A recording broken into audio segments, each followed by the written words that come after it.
So tumakbo ako kanina na nakahubad for 21K. Medyo frustrating siya on my part, pero hindi ito yung nakahubad na iniisip nyo ngayon. So ganito kasi yan, ito yung kwento, ito yung context. So gaya ng pinakita ko kagabi or kahapon, sinabi ko na tatakbo ako ng 21K or half marathon. Pero unfortunately, may mga iilang bagay na hindi umayon sa plano. And yun nga, frustrating siya. Unang-una, yung tatakbuhan ko or yung venue ng tatakbuhan ko is around mga 60 kilometers siguro away from home.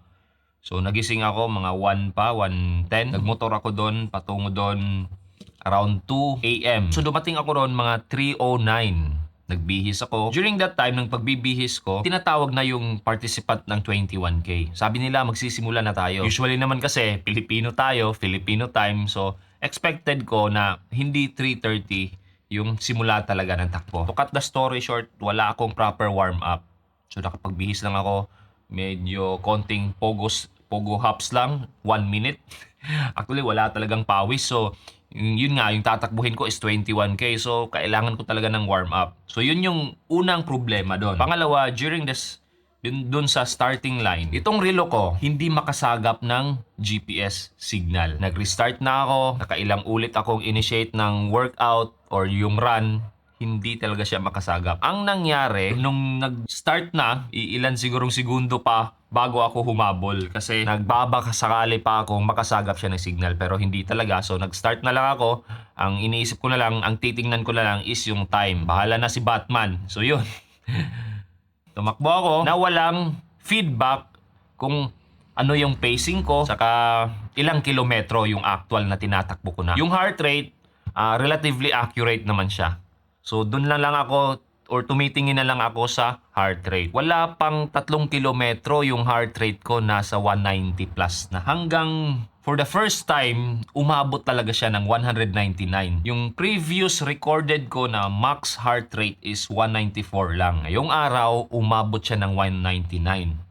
Tapos nag-average ako ng heart rate na 189 na hindi ko pa naabot previously. Kasi yung pinaka mataas siguro is 182 kung di ako nagkakamali. That was 21K din noong December. Siguro naging rason doon is yung mental stress na wala akong feedback. Preparado ako physically, pero ang ending na gusto ko sanang makita yung progress ko, gusto ko sanang makita kung ilan yung pacing ko, ilang kilometro na yung tinakbo ko, hindi ko magawa kasi hindi gumagana to properly during that time. Pangalawa, yung lack of proper warm-up. Previously, noong 10K last month, sinalihan ko, simula pa lang, around 500 meters pa lang, nag-uphill na kami. Tapos talagang uphill na uphill. Tapos bumalik pa kami, uphill ulit. Mababa yung heart rate ko initially.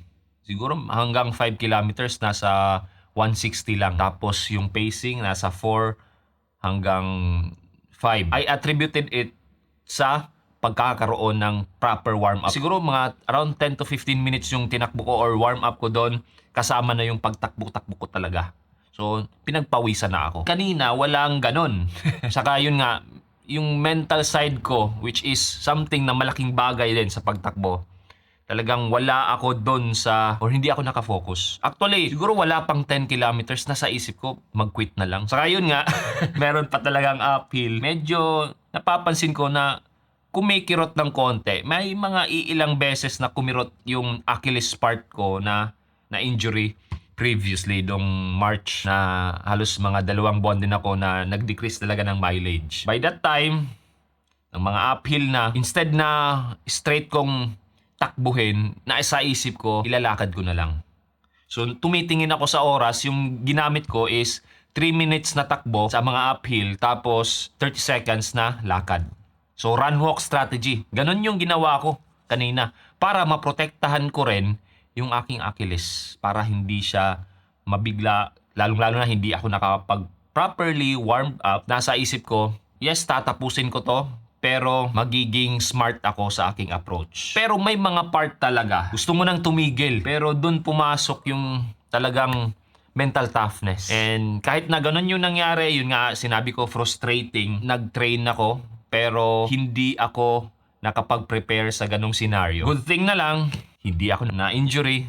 At the same time, nag-sub 2 pa rin naman ako. Pero hindi ako sure kung 21K ba talaga. Kasi sabi ng iba, hindi naman exactly 21K kasi pinagpatuloy pa nila yung takbo nila para lang maka 21K. Kasi alam nyo naman, si Strava, may tax yan.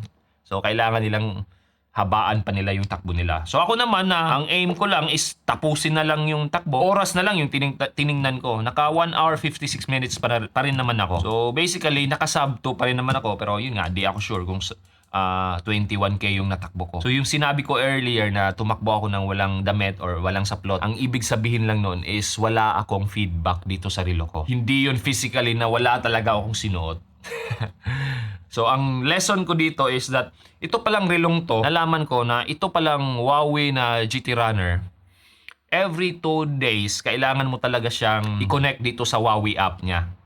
Kasi kailangan niyang i-update yung GPS location. Unfortunately, since yung last run ko, I think Wednesday, hindi na nakapag-update or hindi ko na siya na-connect dito sa cellphone ko. So during that time, wala na akong updated na data or GPS data. So, doon sa mismong takbo ko, hindi ko to dinala yung cellphone ko kasi alam ko may mga iilang instances na yung mga motor talagang pinipwersa yung U-box para lang makuha yung mga valuables. So, hindi ko na lang siya dinala for safety. Anyways, charge to experience, meron pa namang iilang or meron pa namang maraming pwedeng salihan ng mga fun run or mga half marathon. Nagpapasalamat pa rin naman ako sa Panginoon since binigyan niya ako ng mental toughness, ng lakas, tapos ng protection na hindi ako ma-injury.